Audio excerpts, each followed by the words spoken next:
Ludvig Kagen, velkommen til Halv Gods. Du vil forsøge at dyrke heden. Jeg vil bygge kongens første koloni derude. Det er fantastisk, det du er i gang med. Jeg får redan en känsla av liv her ute. Heden er Guds natur i al sin pragt.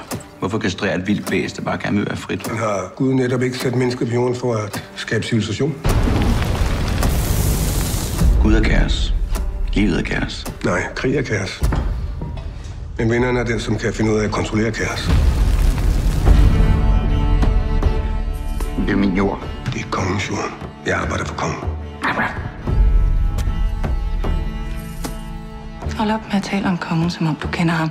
Han ved ikke engang, du findes. Og du kommer til at lykkes med at bygge din koloni derude? Ja. Hvis du bekriger ham, så risikerer du alt. Schenkel stopper ikke, før han er vundet. Jeg har brug for dig. Du vil bare have din adelige titel, så du kan mænge dig med de fine folk.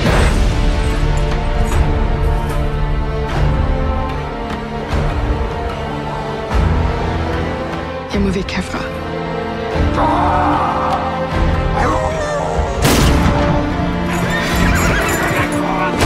Vi vill fan inte dö, för det är ett helt projekt.